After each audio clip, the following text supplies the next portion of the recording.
imaginarismo correspondiente a la cultura oriental y la occidental, incorporando la literatura mexicana al ámbito universal, como lo hacían ya los modernistas. En este poema, la intercalación de diferentes ritmos y tipos de letras en el espacio blanco pone en relieve la dimensión visual dentro de la estructura del poema, favoreciendo a su ritmo que despierta distintas sensaciones. Cito otra parte del poema blanco.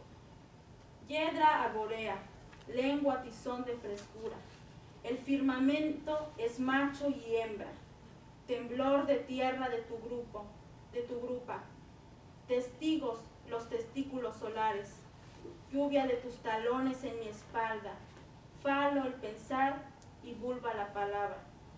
La composición tipográfica de los versos y el simbolismo de las palabras son eminentemente eróticos y rítmicos. Parece que en la comunión de los contrarios brotara el universo de la creatividad humana. El deseo del erotismo, acentuado en el tacto, forma parte del ritmo privilegiado de Blanco y de toda la obra en verso de Paz. El ritmo de Blanco se va haciendo más armonioso conforme se lee el deseo erótico y místico invocado en la dimensión visual del poema.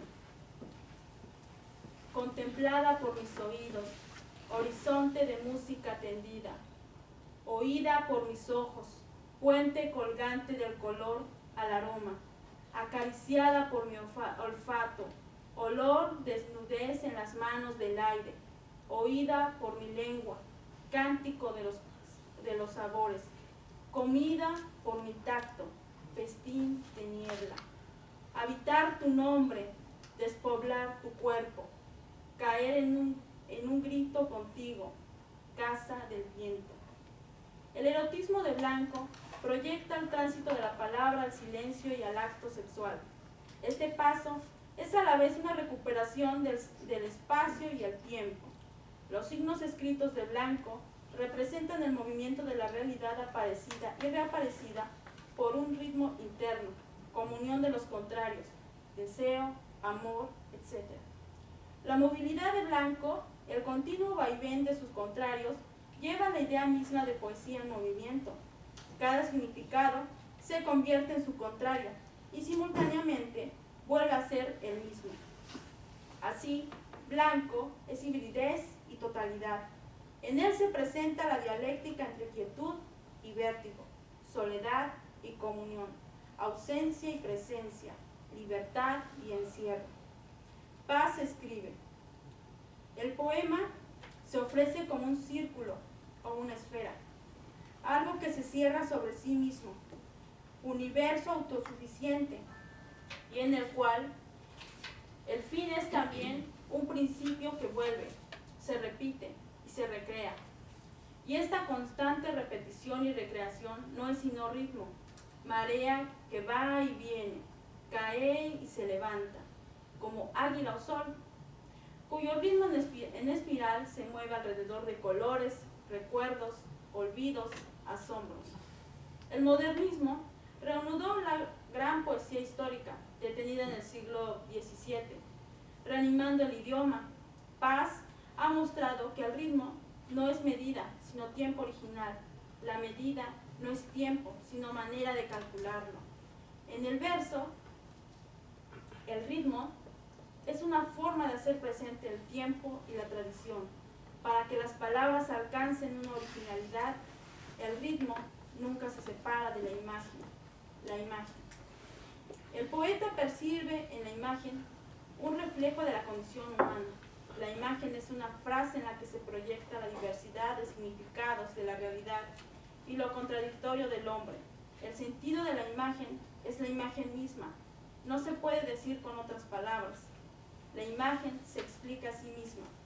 La inquieta atención a lo exterior, sin sosiego, revela la condición original del poeta y la búsqueda de su propio ser, la soledad, la quietud y el desprendimiento del mundo que preceden de la inspiración del poeta se proyectan hacia la totalidad que cobra cuerpo en la imagen. Cito otro poema. Nublan mis ojos imágenes opuestas y a las mismas imágenes otras,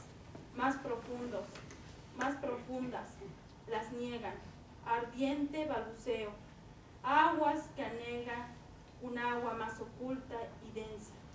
En su humedad, tiniebla, vida y muerte, quietud y movimiento son lo mismo. Cierro. La preocupación de Paz por captar la esencia misma de una realidad por medio de la imagen ha estado presente desde sus primeros poemas. Desde entonces, Paz reflexiona la creatividad como una suerte de trabajo espiritual. La creación permite al poeta liberarse de la realidad cotidiana y purificarse para lograr el momento de la inspiración de la que nacerá su visión poética, que vendrá a reflejarse en su creación, en la imagen. Paz comprende que al desprendernos del mundo objetivo, no hay ni muerte ni vida. Es como el agua corriendo, incesante.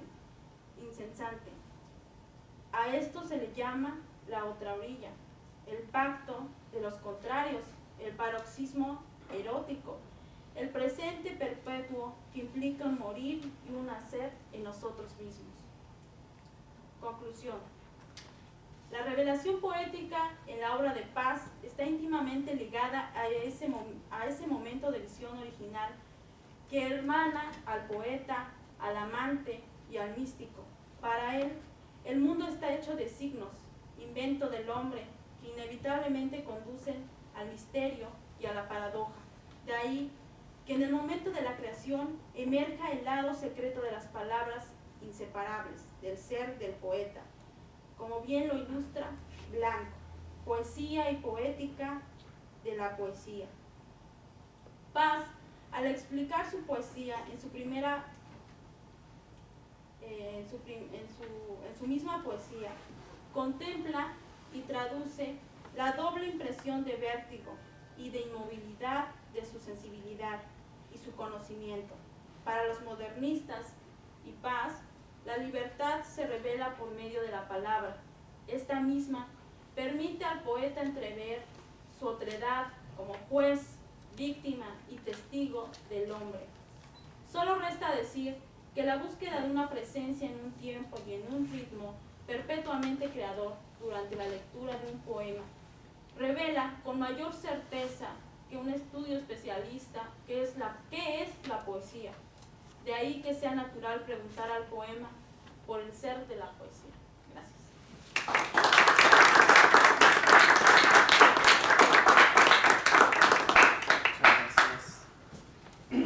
Bueno, y ahora tenemos la tercera ponencia. Tenemos aquí a Yannick Bautista González, que viene de UNAM, México. El título de su ponencia será El poeta en su laberinto, las poéticas de Octavio Paz.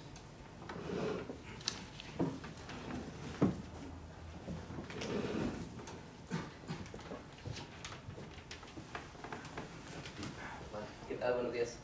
Este trabajo originalmente estaba dividido en dos partes. La primera iba a tratar las ideas que Paz trata sobre la poesía como género en el arco y la lira, y la segunda, cómo esas ideas se reflejan en su propia escritura. Al final solo me concentré en la primera parte. Tiene un subtítulo, Poesía y literatura, la concepción épica de la historia literaria. Más allá de las fronteras genéricas e históricas, el poema es un fenómeno, casi una fuerza de la naturaleza. La fuente primigenia de la que brota la literatura y el manantial por el que sigue su curso contingente hasta la actualidad. Cuando Octavio Paz habla del poema en el arco y la lira, publicado por primera vez en 1950, no estamos ante un término que refiere al poema individual o la poesía como género literario, sino ante un concepto poroso que lo mismo abarca la épica clásica, la comedia, el teatro isabelino e incluso algunas novelas modernas. La cuestión de la poesía como género literario no se aborda de manera explícita y formal, sin embargo circula y acecha como un fantasma las reflexiones de todo el libro. Paz examina el poema desde tres perspectivas principales. En la primera parte, disecciona el poema en las partes que lo componen para examinar su naturaleza y formación tropológica. La segunda aborda la cuestión de la creación poética y la tercera explora la relación entre poesía e historia, indagando la función que ha tenido la poesía en cada época. En esta ponencia me concentro en esta última para intentar obtener algunas notas sobre las ideas de Octavio Paz sobre la poesía como género y cómo estas que parecían desechar la idea de género por completo, están de hecho enraizadas en una concepción de la poesía como una tradición épica que ha evolucionado a través del tiempo y continúa incluso hasta nuestros días. Paz cuestiona, ¿qué es el poema? Y al hacerlo, levanta una máscara invisible que descubre la verdadera pregunta, ¿qué es la poesía? Cito: cuando pasivo o activo, despierto o sonámbulo, el poeta es el hilo transformador de la corriente poética, estamos en presencia de algo radicalmente distinto, una obra. Un poema es una obra, la poesía se polariza, se congrega y aísla en un producto humano, cuadro, canción, tragedia.